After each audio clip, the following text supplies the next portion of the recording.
Hey, welcome to the Medical Practice Marketing Podcast. My name is Matt Coffy, and I operate a digital agency that specializes in helping medical practices grow and thrive in this new digital economy. These are real case studies, interviews, successful campaigns, and insights. There's no theory here. This is the real deal. We're making practices lots of profit and getting them lots more patients. So if you're interested, hang on and listen to this episode. You might just learn something interesting. All right, I am so fortunate to have James Schramko on, and he's one of my, I'd say, mentor, a friend, someone I've worked with time and time. Actually, this has been, I think, maybe a fourth year I've been in your membership with your capabilities to help, and we're talking about the Work Less, Make More book, which just came out. And by the way, I won't have you hold it up because I'll hold it up because I have the book. Now, well done. Yeah, but there's this other book that's going to be like this medical marketing book that's coming across, which will go out next month from me. So maybe one day we'll do the reverse, right?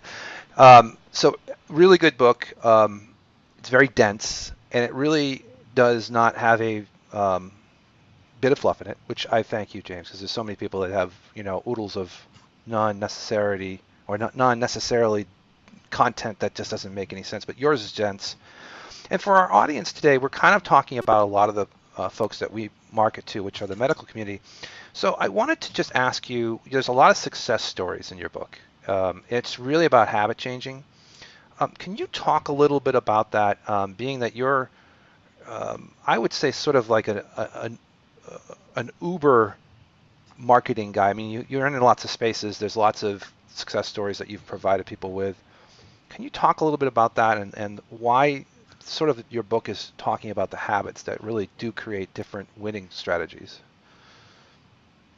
Well, I think regardless of what market you're in, a lot of the fundamentals won't change. So working with people in different industries, I have everyone from probably Australia's leading plastic surgeon right through to a guy who sells clotheslines online. But the strategies still apply. In most cases, the business will go as well as it can to the extent that the business owner is capable of being available to set that up and then to sustain that business. Most businesses of a substantial merit are going to have more than one person in it. So we go beyond the solopreneur, right, because you can't get to a certain income threshold without a team.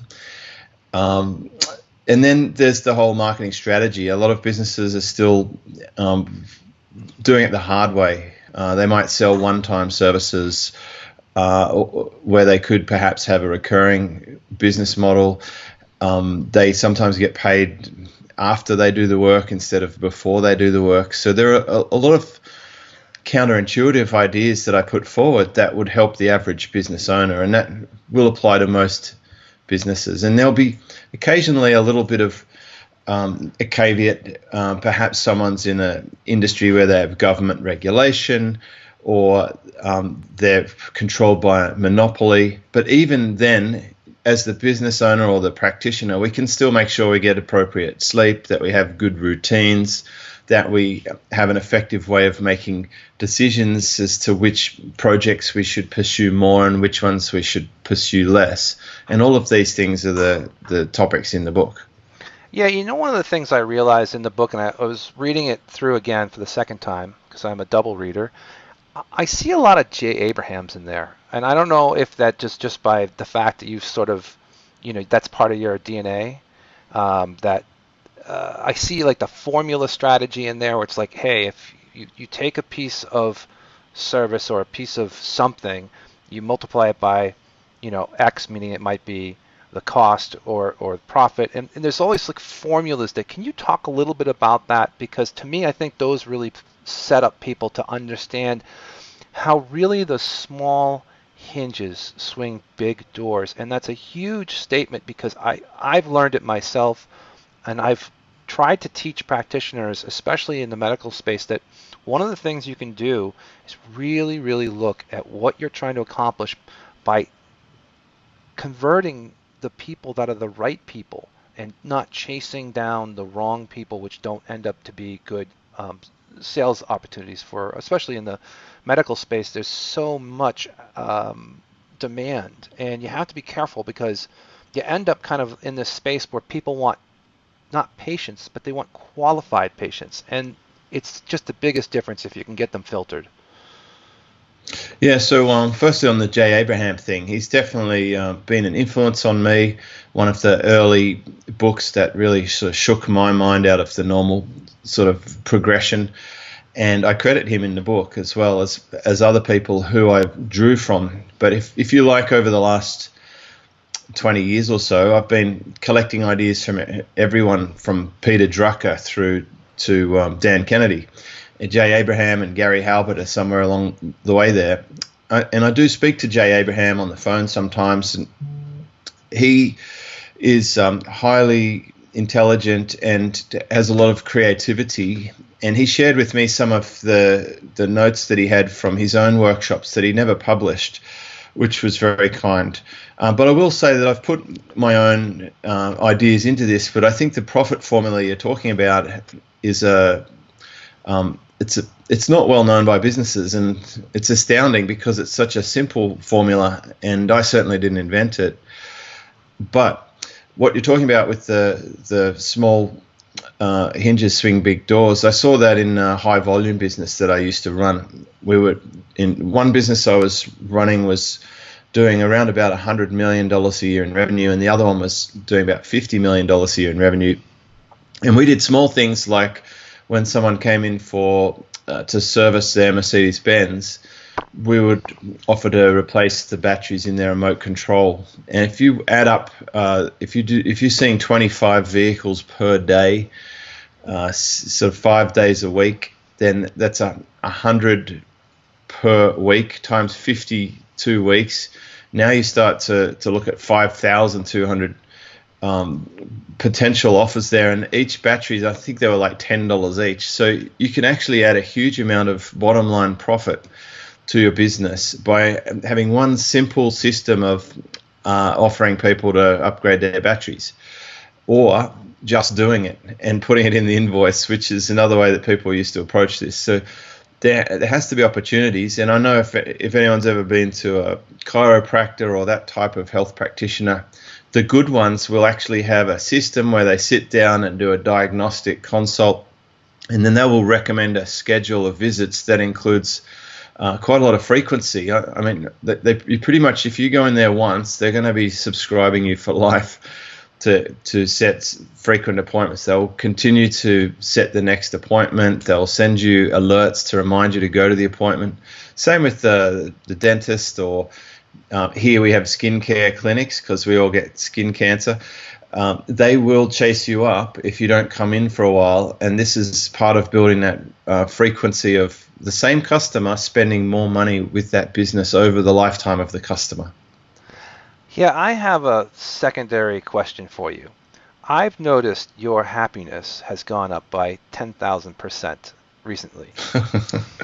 So I'm Right. just curious. It seems like it's been like you're one of those guys who's very, you know, almost very logic, to a point where it's like, okay, you're gonna just basically, there's no fluff, it's right to the point.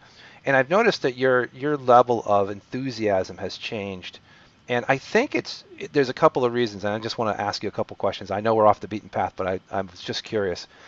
You're smiling a lot more, and I think it's because a lot of this stuff is coming out, that, this book is out. There's a lot of, I think, visibility, and I don't think that needs to be necessarily out there as a, thing for you to be happy about. But to me, I think it's the fact that you are actually changing a lot of people's attitudes and lives. And you're sort of seeing it come back. The book is out there. It became a bestseller right away. And I bet you dollars to donuts that I think you're finally striding into the spot where I've always seen you, which is that you are one of those guys who's up around that sort of, again, going back to the habits, like helping people change their their paradigm in their life. And I think that's a critical element. This isn't not about just business anymore. It's about, you've changed to a surfing lifestyle. You've changed into a different family environment. I think the whole thing is positive, and it's really interesting because obviously I've seen it over the last 4 years, and I've been like, wow, like James is like super happy. Like, what is going on? Like, he's like smiling every interview. It's like, and I think it's a different, like, maybe it's just because you're sleeping more, right? And that's part of the book too, Look, right? yeah, it is. I have sort of documented my journey. Thanks for the feedback. Definitely surfing has changed my life. There's no question about that because it does a lot of things. It means you, if you want to eat, you don't stack on weight. You definitely feel tired at the end of the day, and it's challenging. I think it actually keeps you younger, and could potentially reverse aging. But I'm a long way from when I was going into an office and working long days and then going home and working long nights. So yes, I get better sleep. I have better food. I've got fantastic customers around me who have helped with health and nutrition advice because a lot of the people that I attract, I mean, they're into things like DNA and other sorts of leading edge science that is now being picked up by traditional medical people. And then I did dedicate the book to my kids because I wanted to be able to hand them a book and say, look, here's everything I've learned, and it's kind of a recipe for you to quick start whatever you do in the next phase of your life. And they're at that formative age where it's the right time for them to have a book like this, and I'm getting good response from them. So I think, and the third part of that is just the relief of having to have gone through all the boxes of files and reflect on the experiences that I had all the way through, and to interview some of those customers and to get those case studies. It's tremendously satisfying to know that your stuff actually works, and to be able to sort of, I don't know, bookend that chapter of my life and say, look, here's my introductory. This is where I've been up to this point, and I really do feel like I'm doing my very best work now. I mean, I'm personally coaching somewhere in the region of 500 people concurrently, and my brain is at the best point that it's ever been. I can remember things clearly. I can solve problems quickly, and I'm just feeling in my zone, I guess you'd call it, or in flow.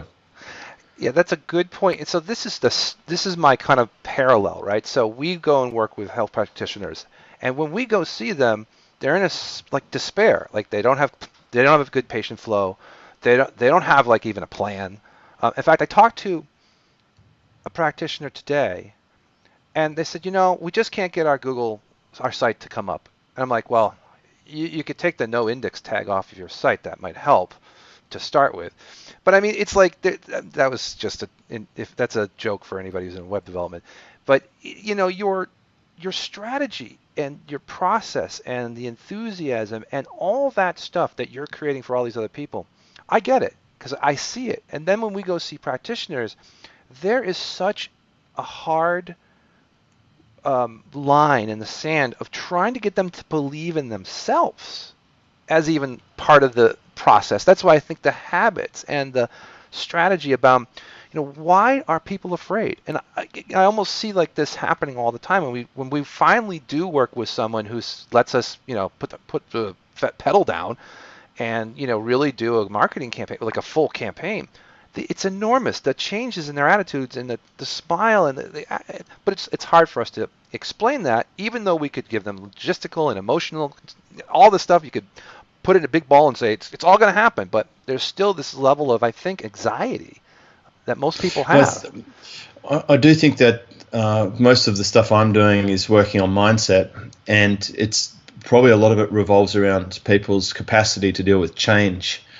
There's a lot going on around people at the moment, especially in your country. You have a lot of political turmoil or instability. I'm not sure what you'd call it. It's kind of crazy. It's like a reality TV show playing out every day. You just don't know what's going to happen next, and it takes a lot of attention from people. and we only have a finite amount of energy that we can put to something. And I think when someone comes along making suggestions that is likely to involve financial and an energy investment, they might just be tired. It might be just like, yeah, we'll put that to the side and we'll review it in the next budget or whatever. Like, Yeah. nothing great ever came from just putting something aside. It doesn't work that way. It's like that metaphor in The Go-Giver, a book where he talks about the fire. Yeah. Like, you really have to go and chop the timber and put it in the stack and light it before you enjoy the heat. So I talked about in the book about my struggle in the beginning, on the way through to where I'm at now. And there is just that phase where you're going to have to deal with a bit of extra work, a bit of extra energy as you get over the hump. And on the other side of it, though, it's like you have to pinch yourself and think, Is this real? Because I've been living a different life for the last 9 years since I quit a corporate job, that as you said, I've been able to help other people get into that position too. And the fact is that it is rarefied atmosphere, and not all business owners would do it. And I would say actually celebrate that. When you find that resistance or that push against doing it, know that is the edge that is holding your competitor back from crossing the line. So if you persevere past that, then you'll start to enjoy things that other people don't enjoy, and your life can be counterintuitive, and it can actually be successful. I think you mentioned something there, which is it's the value of time that I'm really interested in talking about, which is where your strategy has always been for like your EHR, right? So that's a big term in your space, and I think that's what happens is that they get so concerned, especially because they're so squished, their time is so squished down. They think that if there's more stuff happening, that means they're going to have a lower EHR, and I'm talking about basically an hour, hour per rate estimate. But I think what ends up happening is that if you actually do it right, you're not losing out on like the time. You're actually gaining time, and that's the big question that I was going to have for you. In your book, you go through that quite a bit, and I think it's really cool how that works. Well, it'd be like trying to if you wanted to hop on an airplane and fly to London tonight. You could try just going to the airport and buying a ticket and seeing if they'll let you on the plane without a passport, or you could just spend 30 minutes preparing at home. Like, go and get your passport, pack a bag, book a flight, and then call your Uber. Then it's going to run much easier through the rest of the process. You'll turn up, they'll take your passport, they'll give you your ticket, you'll walk onto the plane, you'll get off at the other end. So a little bit of prep work goes a long way when it comes to the setup. And I really challenge a business owner who says they're too busy. I mean, we're dealing with a finite measurement that every other person on the planet is dealing with. And there's no special allowance. Like, Mark Zuckerberg doesn't get 50 hours in a day. We all get 24. I would say the person responsible for you being so busy is you. And that's where I've given some tools and ideas on how you can change that, with routines, with schedules, with eliminating activities that are completely useless from your agenda, and then asking people to help you with the things that you shouldn't be doing or you don't want to do, or that you're not even that good at. I mean, it's amazing how many high-level entrepreneurial types are still sitting at a desk going through their receipts with a shoebox to try and do their accounting, when there's more than enough talent out there, people who are happy to do that for a fairly low cost. And perfectly timed with what I was going to ask you about next, which is looking at this sort of outsourcing your time. So again, let's go back to making people more happy, right? At the end of the day, we can make people more money, but are you happier, right? And I say if you can add more time into your life to do things you want to do, and we've even had some of the practitioners leave their practice because they're so successful, guess what? They've outsourced themselves, right? And so now there's someone who's taken on the role of running, and they can go do something else that they've always wanted to do. And I really want to talk about this, about outsourcing stuff. Of course, it leads into us as being a help for these practitioners to give them the marketing sort of backup and become a marketing department for them. But for what you see in the outsourcing of activity, what do you think is the first step someone should think about doing when they think about this, sort of like becoming, again, less involved in every piece of the world that they're engaged in? Well, the first step, I think, is document what it is that you're actually doing. That's the starting point. And it could be as simple as having a blank pad and writing down what you're doing, and then make a decision later, like a week later or a month later. Well, which of these things do you keep doing that you'd rather not do anymore? And it could literally be as simple as, I don't want to load the dishwasher anymore, I don't want to cook anymore, or I don't want to mow the lawn anymore. Or it might be, I don't want to clean the windows in my office, I don't want to do the bookkeeping. And you progressively start to find other people to do the tasks that you just don't want to do anymore. And there'll also be tasks that, if you reflect upon or score in using the effective hourly rate measurement that I talk about, that are not actually worth doing. Some practitioners might have products or services that are not even profitable. Like you might be, say you have maybe you're opening on Saturdays for a half day and not many people come, and you have to pay so much in overtime that it sort of balances out, and you could actually re-educate your customers to come, at 6 in the morning or 7 in the morning during a weekday instead, because they still have a job, for example. So I would challenge you to have a look at everything that you're doing and question it and see, is this still relevant? Do I want to do this? So most of my process is just documenting what I do and handing it to other people. And in your case in particular, there's no way that a high-level marketing person is going to be tooling around on their website or creating, editing or writing content beyond any level of getting it out into a dictaphone. And they should not be doing that stuff. And the next stage is they might think, oh, I'll just hire a marketing graduate. They're going to get a pimply young kid straight out of university who probably knows how to use Facebook and Instagram as a consumer, but like they don't have a chance competing to an old guy like you. Like you've been in the industry, I got some gray hair. Yeah, but you've got to be at least 20 years older than a university graduate, and you've been in the trenches. Yeah. So, I ran a service business for 7 or 8 years, serving customers like the businesses that you serve. And, we were at the leading edge of what was possible, and there was no competition for us when it came to people trying to do this in-house. So there are services that you should not try and bring into your own business, for sure, that you just go and see a specialist. And I would say, unless you're a very large company, they're going to be doing the same with their accounting, their legal, potentially design. These are functions that you go and see a specialist for. You don't try and do it in-house, and you definitely don't do it yourself. So 2 more questions. And again, thank you for jumping on this podcast. I'm super excited to have you here. Again, every moment we get to spend together, I want to see if I can ask good questions so that our audience gets a good value out of this podcast. 3 things, right? So 3 things I think about.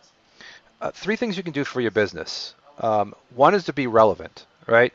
One of the biggest challenges we face in this space is just be a real company with real good value and provide that to your patient base. The second thing I think is really looking at the segmentation and setting up your segments in your office that you're going after that make the most sense. Like you'd said before, a lot of these practitioners are way overdoing what they should be doing and should just be focusing on the things that core profit elements. And then focus, right? Focus on delivering simple processes to get those people through the patient journey. So anything you want to talk about that? Because that to me is like 1, 2, 3 is the first thing I talk to any practitioner about. I would say put yourself in the patient's shoes, because that's the one thing that I've noticed, the difference between some medical organisations, and thankfully I'm not dealing with them very often as a consumer, but occasionally when I do, like if I go for a skin checkup or Sure. a dentist checkup, some of them have really good protocols, Right. and systems. So as a minimum, the goal is to identify, of all the products or services that you are offering, which ones are you really good at, that are very profitable for your business, that you have a reputation or some kind of distinction or you can stand out for. Focus on that and put the spotlight on that, and then help people from the first time they contact you, Right. which you have a big say in, by the way, to quickly find the right product or service, and then to step them through the journey from wherever they're at, from whether they don't even know they have a problem, and you have to attract them, right through to they know they have a problem and they know you're the solution. So you basically want to deal with the different types of customers that you could be searching to bring to your practice. So you can create the piece of content that you get asked all the time, like, is such and such right for me? Is a chiropractor right for me if I have a bad back? You can write these, or create these things that help people and instruct them. And a great thing to do is case studies, and to document things that have already happened, so customers can relate to that person and think, oh, I'm just like that, so I trust that these people can help me. But the really important stuff is to make it easy for people to contact you, and when they do contact you, make it easy for them to progress through your system, which means having a telephone script for your receptionist instead of just running with a lottery. Like, maybe they'll answer it well, maybe not. Give them the words that you would like them to say. Have a system that, despite the person operating it, will still follow up. Yeah. And Uh, that's, by the way, thank you for saying that. That is one of the most critical elements that we try and say to people, is that you're only as good as the person who answers the phone, really, at the end of the day. That's it. I know some marketing companies. I mean, I've got lots of customers who are in a similar situation to you, and they won't work with a company to drive them traffic or do their marketing until and unless they do training with the reception staff, because that's where the pipe breaks. You could be the world's greatest marketing agency, and you send that lead to a phone that doesn't get answered, or gets a sloppy service, then you're just wasting money. And it's not long until the customer says, hey, like, turn it off.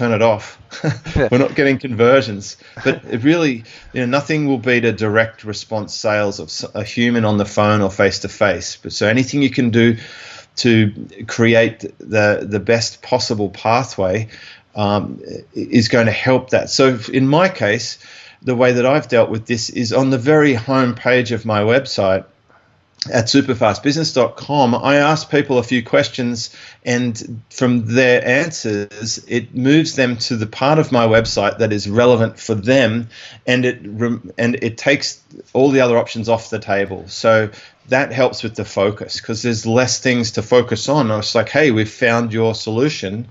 This is the next step. Right.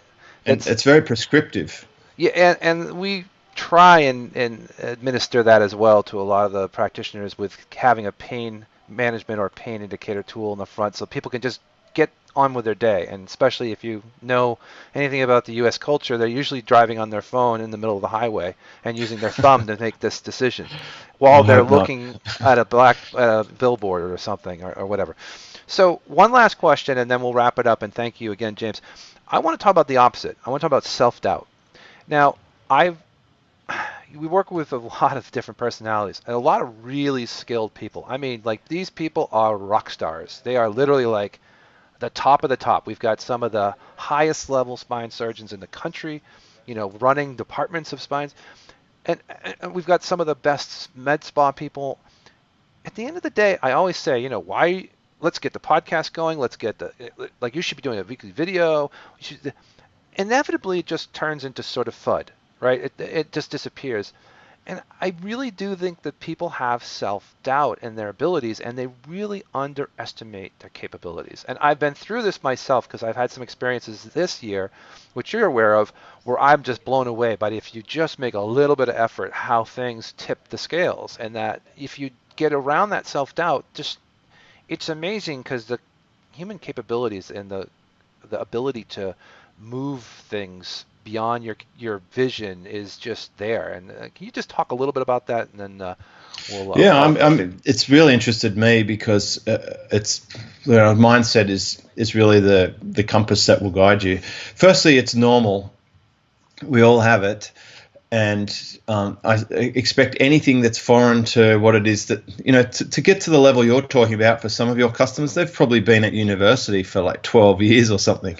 Correct. A lot of study. They get into that click, and it's like a very strong train track. So you start talking about things that are out of their sphere of comfort, that's going to have some resistance.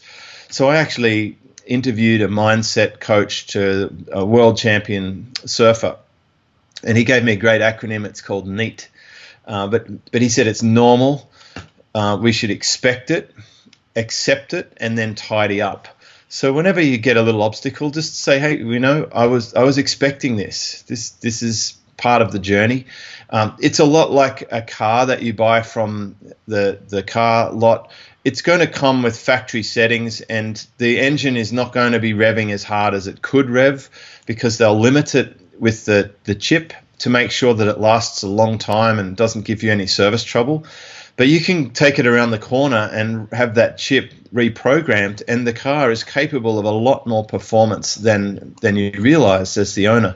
So that you take off some of that safety margin, and that's what we need to do. Like this part here, Professor Hewitt Gleason talks about our neck top computer.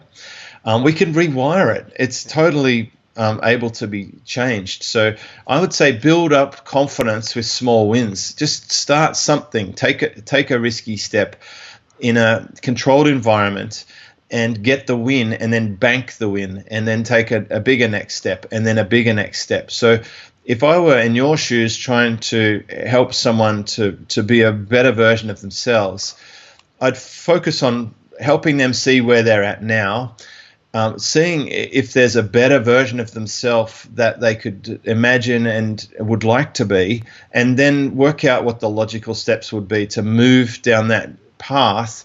But just the first step, whatever that would be, just start with that. And it might be, in your case, as simple as just having someone in your team interview the expert and then take over, document it, Yep. transcribe it, clean it up, illustrate it, and turn that into perhaps a written post, and then start submitting that to the right places. And if that gets some traction and starts making a phone call, I imagine your expert might be more interested in doing the next thing. You might work them all the way up to a book and TV slot on Oprah or whatever. That'd be the ultimate, but I don't think they're going to start there. Yeah, that's great. And thank you for being with me today. James Schramko, get this book. Don't read it twice like I did. The double read. Yes, and don't underline, because everything in here, there's no reason, because it's all underlined. The whole thing should just be underlined, because you'll be using a lot of pen. Yes, everything in here is important, so you don't have to underline. It's all good. So again, James, obviously I can do your outro for you. You can find James at superfastbusiness.com. He has probably about 500 and something podcasts now. They're all excellent. Lots of great guests. Everybody, who's who in the marketing industry. But most important, he's one of the guys that you're going to want to listen to over time, because his words of wisdom pick up throughout all of these people. He kind of picks it up as like putting your hand in a pot of honey. You just pull it out and it sticks to you. Like all these people you've spoken with, all these experts, that you just kind of like, it gets stuck to you, and you just keep repeating and mashing it into your own vernacular. So thank you again for coming, James. Any other things that you would like to say I didn't ask you, or should have asked you? No, I just want to say thank you for being a member of my community and pushing the boundaries on what's possible for your clients. So if I help you and you help your clients, that's great leverage. and you're doing a terrific thing there. So keep powering. All right. Thank you, James. Hey, if you'd like to have some help on your own journey, I do have coaching sessions available. For a limited few folks, I'm doing some coaching, and you can go to the page on the website customerbloom.com/apply. Again, it's customerbloom.com/apply, and I can help you with your own journey. A lot of the folks that I work with almost on an everyday basis are typical business owners just needing really some strategy, and more or less it's a process of figuring out what's broken and what's blocking you, and then taking you to the next level by giving you good strategy, good advice, things that I've learned along the road. And again, it's all about having a mutual respect for keeping each other on the path of our own goals, and making sure that, just like you see in these episodes, that you're going towards a number, you're looking at what you're trying to accomplish, and being held accountable. And accountability is really what coaching is about. So if you need some help, again, customerbloom.com/apply.